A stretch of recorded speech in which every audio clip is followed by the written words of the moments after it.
Bueno, primero que todo, buenos días. Quisiera agradecer mucho la amable invitación de Osinermin a este importante evento. Básicamente, la presentación que les he preparado para el día de hoy es una presentación que he visto un poco de algunas que vimos ayer, y es que, digamos, mi negocio, mis actividades son básicamente política energética y regulación económica. Es decir, no voy a entrar en detalles técnicos de LNG ni nada por el estilo, pero sí voy a entrar en detalles y dar un vistazo a cómo ha sido la política energética y cómo ha sido la regulación que hemos establecido en Colombia.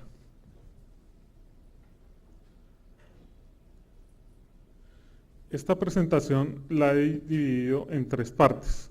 En la primera parte les voy a contar un breve resumen de cómo ha sido la historia del sector gas natural en Colombia en estos aproximadamente 45 años que llevamos en este sector. La segunda va a ser, desde mi punto de vista, qué han sido, digamos, lo importante de esta historia. La historia que les vengo a contar hoy es una historia de éxito. ¿De éxito por qué? Y me gustaba mucho, digamos, las presentaciones que hicieron ayer, sobre todo en la mañana, porque es que el gas natural le da un beneficio a los usuarios, sobre todo a los de estratos más bajos, es decir, les mejora la calidad de vida. Y en eso en Colombia hemos sido muy exitosos. O sea, ustedes lo van a ver más adelante, pero hemos llevado la cobertura a muchos sitios, le hemos mejorado la calidad de vida a muchas personas.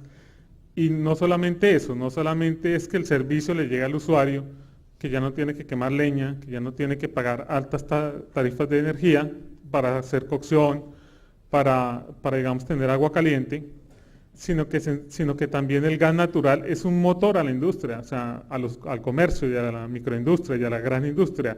Entonces, en esas zonas donde llega el gas natural, también empieza a florecer la industria y algunos tipos de comercio. Por eso es que, digamos, es algo, digamos, muy importante que cambia la vida de las personas. Y en lo tercero, les vamos a comentar, nosotros prácticamente ya resolvimos un problema que he visto que en Perú hasta ahora, digamos, está arrancando, que es cómo llegamos el gas a la mayoría de nuestro país.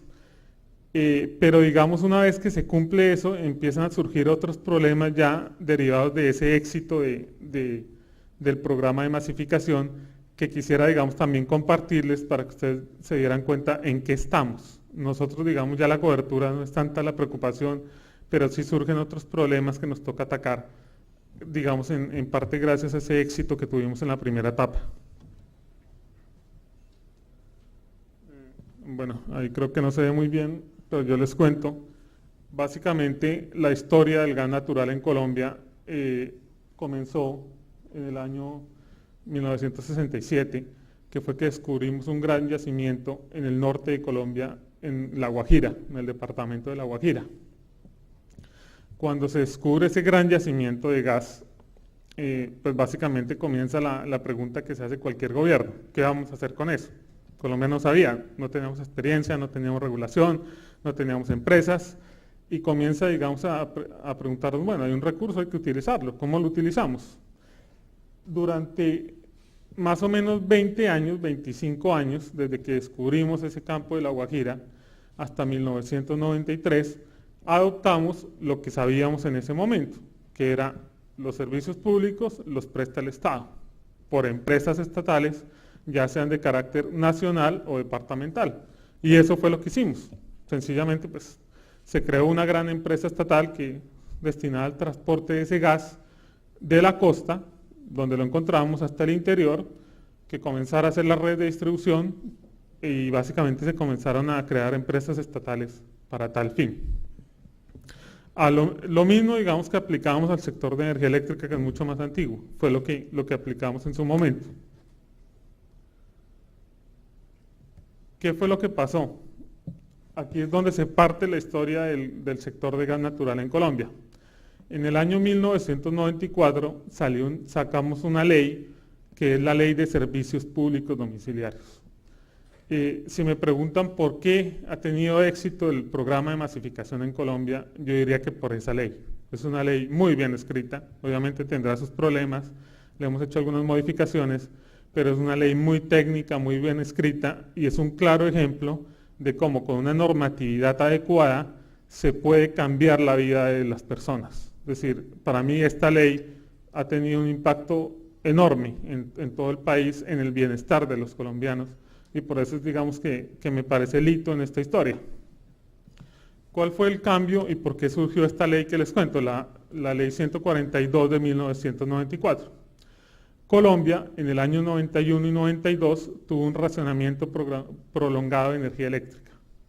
Duramos muchos meses, casi un año, racionando.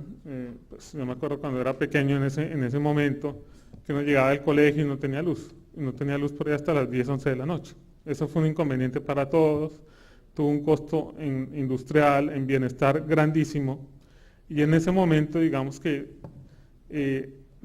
fue el impulso que necesitó, digamos, el país para decir, la política que hemos seguido hasta ahorita, de las empresas estatales, de las empresas locales, manejando los servicios públicos, de pronto no es lo que necesitamos. Y el racionamiento prolongado fue un claro ejemplo de eso. Necesitamos otro esquema, necesitamos ver otras cosas.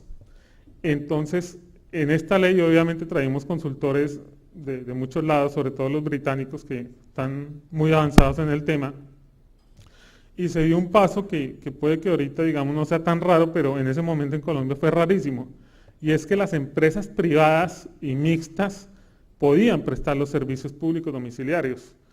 Estos servicios, digamos, como ustedes también deben saberlos, y en la Constitución de Colombia están, el servicio público domiciliario es una prioridad del Estado y por lo tanto antes el Estado se reservaba el derecho de prestarlo.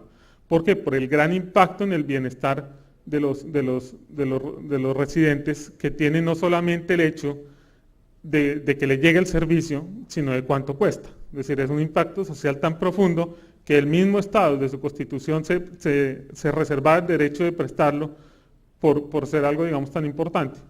Esta ley lo que dice es sencillamente no, ya el Estado no va a ser quien maneja las empresas, quien planifica la expansión, quien aporta los dineros para digamos, esta infraestructura, sino que el Estado pasa a ser solamente el regulador y las empresas pueden ser públicas, privadas o mixtas. Otro de los mensajes que tuvo esa ley es que no es que necesitemos privatizaciones para que las cosas cambien, para nada. Y hay un ejemplo muy claro. En Colombia hay muchas empresas gigantes que son públicas y son mixtas, pero ¿qué es lo que pasa? Se comportan como empresas netamente privadas y el Estado no hace intervención directa en ellas. El Estado regula y regula para todos por igual. Ese fue, digamos, un cambio de mentalidad, yo diría, que fue posible nomás gracias a que hubo un razonamiento y que nos dimos cuenta que el esquema anterior no era bueno, no estaba siendo conveniente. En el año 2009 llegamos a un racionamiento de gas natural. Fue más o menos 6 meses, fue durante un periodo de niño que tuvimos que usar el gas para las térmicas, y ahí digamos fue otro punto de quiebre porque nos dimos cuenta que a pesar de que hayamos tenido un enorme éxito en algunas cosas, teníamos problemas en otras. Y es donde se saca el decreto 2100 del 2011, que va a establecer la visión de futuro que tenemos como gobierno del sector de gas natural. Esta gráfica es muy diciente de los resultados que obtuvimos con un esquema de un Estado empresario, de un Estado planificador, de un Estado que controla todo, al otro esquema de un Estado regulador que centra sus recursos en sacar buena regulación y buena política energética. En el año 1994, que es cuando se expidió esta ley que les comento, llevábamos más de 25 años con el campo Guajira, que era suficiente para atender absolutamente toda Colombia. Y teníamos menos de 1 millón de usuarios. Es decir, 25 años para 1 millón de usuarios. Hoy en día tenemos, estos datos son de finales del 2012, tenemos casi 7 millones de usuarios, conectamos 500.000 usuarios por año. Es decir, ahí es un claro reflejo de qué pasa cuando es un Estado regulador y qué pasa cuando es un Estado empresario. El éxito de la masificación en Colombia se debe a que el Estado dejó de ser el empresario y comenzó a ser regulador y fijador de políticas. Yo quisiera aquí también, digamos, mi objetivo, digamos, no es Las políticas de un país no necesariamente aplican tal cual al otro. Es decir, mi idea es sencillamente contarles lo que nos ha servido como Colombia, que puede que les sirvan unas cosas, puede que otras no. No hay una receta general para todos los países, pero creo que las experiencias colombianas les pueden ayudar mucho porque Perú y Colombia son países bastante parecidos. Es decir, nosotros tenemos zonas alejadas, nosotros tenemos zonas olvidadas, tenemos zonas que solo llegamos después de en lancha, en burro, caminando, es decir, tenemos muchos de los problemas que uno ve que también se reflejan acá. Sí, no estamos hablando de un Estado europeo, somos países, digamos, con muchas cosas en común. Esta es la evolución de la demanda desde el año 97 por sectores. Aquí vemos, digamos, que lo que comenzó la masificación, con lo que le dio un gran impulso al gas natural, fue la demanda termoeléctrica. Si lo vemos acá, digamos, mucha de la infraestructura de los tubos de transporte se financió con la demanda termoeléctrica. Obvio, la demanda, digamos, residencial ha crecido, pero aún así la demanda industrial y la demanda termoeléctrica son más importantes que la misma demanda residencial. Digamos, una conclusión acá, que obviamente hay que crear estas sinergias, es decir, de permitir la generación termoeléctrica, de impulsar la industria para gas natural, porque eso digamos, en términos secundarios termina beneficiando a los usuarios. Cuando se construye un tubo de transporte a una ciudad importante para atender principalmente la demanda termoeléctrica o la demanda industrial, los usuarios residenciales también se ven beneficiados porque ya llevarles el servicio estando la infraestructura es mucho más sencillo y mucho más barato que sencillamente llevarles el gas solamente a ellos. Estos básicamente las medidas de cobertura que hemos hecho en el Ministerio de Minas. Vemos que aproximadamente Colombia tiene 12 millones de usuarios. Cuando hablo de usuarios son familias prácticamente. Somos más o menos de 45, 46 millones de colombianos, que se traducen en 12 millones de usuarios de servicios públicos. En energía eléctrica hemos llegado a una cobertura del 96%, es decir, bastante elevada, y las zonas en las que nos falta llevar energía eléctrica son realmente muy, muy alejadas.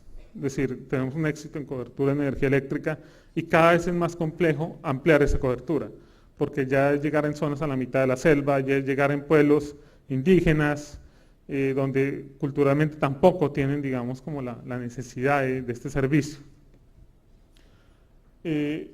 La demanda agregada de gas natural, que es la verde, y la de GLP, que es la morada, la café que está arriba, básicamente es del 85%. Aquí es otra de las cosas importantes que hay que tener en cuenta. No hay una receta para todo en gas combustible, es decir, hay zonas en donde el gas natural cuando llega es mucho más barato, mucho más confiable, tiene muchas ventajas, pero hay otras zonas en donde sencillamente es más eficiente llegar con GLP. Y así es como se ha implementado en Colombia, es decir, hay municipios pequeños, hay zonas rurales en donde es sencillamente inviable extender una red. Entonces ahí llega la pipeta de GLP. Esto es, digamos, el hecho de que dependiendo del sitio puede ser una tecnología, puede ser la otra. En esa gráfica que ustedes ven hay GLP por cilindros, hay GLP por redes, hay red de gas natural conectada al sistema de transporte, como hay gasoductos virtuales que llegan de gas comprimido. Hay de todo tipo, digamos, de tecnologías. Este es básicamente el mapa de Colombia. Vemos que el 90% de nuestra producción se concentra en dos campos, que es la Guajira, que es básicamente la Guajira, que es el campo que ustedes ven bien al norte de Colombia, y hay uno que queda al centro, relativamente cerca a Bogotá, que se llama Cusiana y Copiagua. El gas natural digamos, de Colombia viene principalmente de estos dos campos, y el sistema de transporte obviamente refleja eso. Si ustedes ven, es un sistema que va para la costa y un sistema que va para el norte. Ese es, digamos, el esquema de transporte que ha crecido, llevando el gas de esos dos puntos a digamos, a la parte interconectada del territorio. Hay falta, digamos, en media Colombia, que es selva, que es una zona muy, digamos, inhóspita, en donde sencillamente no van a llegar los gasoductos, o no van a llegar, digamos, en el corto plazo. En esas zonas se distribuye más que todo GLP, digamos, la generación eléctrica también es distribuida, no es conectada al sistema de transporte.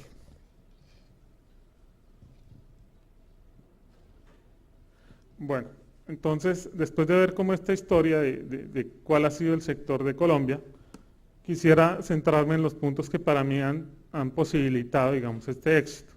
Como les decía, el primero es esta ley, que le dio al Estado el papel de regular y de fijar políticas, y lo alejó de concentrarse del Estado empresario y del Estado planificador. No es que no tengamos planificación, lo que pasa es que ahí, digamos, planificamos, digamos, ya cosas mucho más grandes y ya la microplanificación depende de las empresas. ¿Qué factores claves en esta regulación que se ha pedido han, digamos, propiciado este éxito en la masificación? El primero es los nuevos gasoductos. El ministerio como tal no planifica los nuevos gasoductos, es decir, el sistema de transporte que mostraba en la gráfica pasada no es resultado de una planificación central del gobierno. Sencillamente el gobierno a qué se ha dedicado y en la comisión de regulación que se creó para tal fin, establecer unas reglas claras a los inversionistas para que ellos asuman ese papel. ¿Qué reglas claras son?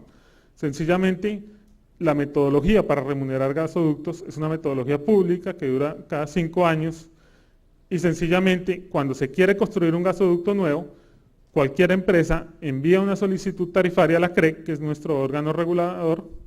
La CREC lleva convocatoria, si alguien más quiere participar, digamos, quisiera construir ese gasoducto, y si no hay, digamos, competencias, y solo es esta empresa, le aplica la metodología y le fija una tarifa. Así de sencillo. Es decir, las empresas como inversionistas privados son los que determinan si hay una demanda interesante en algún punto, en alguna ciudad.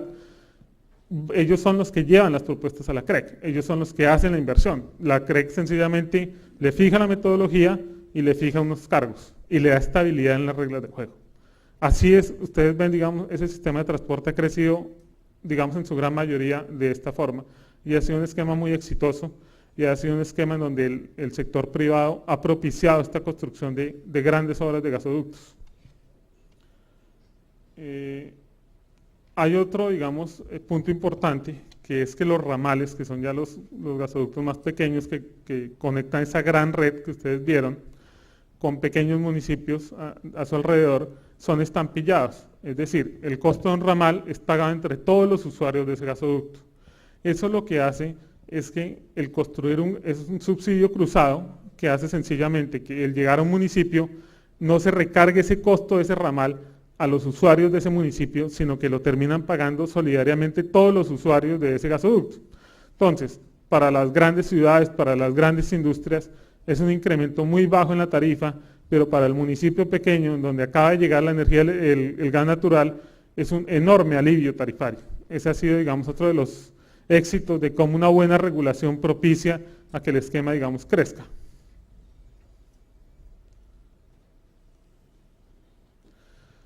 ¿Qué pasa en la actividad de distribución? Ustedes verán, y es como la forma que hemos tenido en hacer estas cosas. Tenemos una metodología tarifaria que cambia cada 5 años. Las empresas, cuando quieren atender nuevos municipios, le envían una solicitud tarifaria a la CREC, digamos, estableciendo las inversiones, la demanda que van a atender. La CREC aplica esta metodología y le aprueba los cargos. Aquí volvemos a la misma filosofía que hemos tenido con el sistema de transporte. La CREC ni el ministerio dicen dónde vamos a extender las redes. Es el inversionista, gracias a las reglas de juego claras, que tiene la motivación de buscar los municipios en donde puede ser negocio, llevar el gas y hace sus propuestas y la CREC sencillamente le aprueba las tarifas. Así, digamos, esos 500,000 usuarios al año han sido en gran parte gracias a ese sistema, digamos, bastante claro de cómo son las reglas de juego. Y el sector privado, hay muchas empresas interesadas, pues es un negocio, y están permanentemente solicitando cargos para conectar nuevos municipios gracias, digamos, a estas reglas de juego. Básicamente, ¿Qué otras cosas le posibilitan a un inversionista que quiere hacer las redes en algún municipio que pueda entrar? Primero, el transporte es una actividad regulada, es decir, el inversionista en el sistema de distribución sabe que el transportador no va a usar de él, ni va a dar prioridad a una, digamos, compañía filial del transportador para hacer esa inversión, dado que se está regulado y tiene libre acceso a la red de transporte. Entonces, digamos, ahí hay una claridad de que el transportador no va a discriminar a una empresa con relación a otra. El gas ha llegado a través, como les decía antes, de muy diferentes tecnologías. Muchos municipios se conectan por un gasoducto ramal, otros sencillamente hacen un gasoducto virtual, iniciativa privada, que es sencillamente pues, comprimir el gas en un punto cercano al sistema de transporte, llevarlo por ruedas hasta el municipio y ahí inyectarlo a la red. Y también GLP. Y muchas veces el primero conduce a lo segundo, es decir, las redes se construyen gracias a un gasoducto virtual, pero después llega el gasoducto, digamos, real y baja el costo. Eso ha pasado, digamos, mucho en el esquema. El gobierno también, digamos, ha focalizado en cuanto a los subsidios. Aún así, la gran mayoría de la expansión ha sido netamente privados, buscando oportunidad de negocio, pero hay unas zonas donde definitivamente el costo es muy superior a lo que sería rentable en un negocio. En este caso, el Estado subsidia parte de esas inversiones. Es decir, tenemos un Estado que se ha focalizado en regular, en fijar políticas y en el manejo de los subsidios. Y uno de los subsidios importantes es sencillamente en esos municipios pobres, pequeños, el Estado financia parte de la infraestructura para que la tarifa de esos usuarios sea más baja y sea competitiva. En el caso de la comercialización, digamos, la ley establece un subsidio para los usuarios de estrato 1 y 2, que es básicamente el 50% de un consumo de subsistencia, que es un consumo de 20 metros cúbicos, para el estrato 1 y 40% para el estrato 2. Entonces, hay un subsidio a la demanda que se paga en parte con una contribución que hacen los otros sectores de la economía y comparte con fondos de la nación. Y aquí hay otra cosa importante. Este distribuidor que está montando las redes tiene libre acceso al mercado mayorista de gas. Es decir, él firma un contrato con un productor y tiene su gas. No necesita pedirle autorización ni al Estado, ni cupos, ni asignaciones, ni nada. Sencillamente es un negocio entre un productor que quiere explorar y sacar gas y un comercializador distribuidor que quiere montar un negocio y tiene libre acceso a negociar este gas. Bueno, ¿qué es lo que pasa? Como hemos visto, el esquema como tal ha sido un éxito en cuanto a la cobertura. Pero han surgido otro tipo de problemas, ya un esquema, digamos, más maduro y que ha pasado como la primera etapa, que es llevar el gas a distintos territorios. Tuvimos un racionamiento en el año 2009-2010. ¿Por qué se produjo ese racionamiento? Sencillamente porque había, digamos, poca transparencia en la información. Ni siquiera el mismo ministerio sabía cuánto eran las capacidades de producción de los agentes, no sabía bien las capacidades de transporte, es decir, el Estado delegó muchas cosas que no debió haber delegado en ese aspecto, y sencillamente cuando tuvo que generar a full con las plantas térmicas, no había la capacidad suficiente de transporte de los pozos del Agua Guajira al interior para coparla, y hubo un razonamiento, digamos, al interior. El Estado, digamos, se centró en ver qué era lo que había pasado y se dio cuenta de que necesitaba impulsar dos grandes cosas. Ya salimos, digamos, del problema de la cobertura, o por lo menos hemos estado muy avanzados en el tema. Pero primero, ¿qué pasa con la confiabilidad del servicio? Ustedes vieron el esquema, no es un esquema que tenga redundancias. Cuando se daña un gasoducto por alguna, sobre todo, digamos, no sé, una catástrofe, alguna cosa, se queda sin gas un medio país, porque es sencillamente un esquema que no tiene ningún tipo de redundancias. Y segundo, no había, digamos, un ente que planificara el abastecimiento como tal. Es decir, ¿cuánto es nuestra demanda en 10 años? ¿Tenemos suficiente gas? ¿No tenemos suficiente gas? Entonces sí se necesita una planificación, pero más a nivel macro del balance de oferta y demanda. Y segundo, el precio. Tenemos básicamente dos campos, pocos productores, tenemos que garantizar que no abusen del poder de mercado. Entonces, Superado el paso de la cobertura, nos sufre un problema de abastecimiento y confiabilidad, de mejorar el esquema, y otro ya de un mercado mayorista de cómo podemos garantizar un precio. En esta presentación de las cosas que he dicho, solamente me voy a enfocar en una que aplica mucho para el Congreso, y es el abastecimiento con gas natural importado.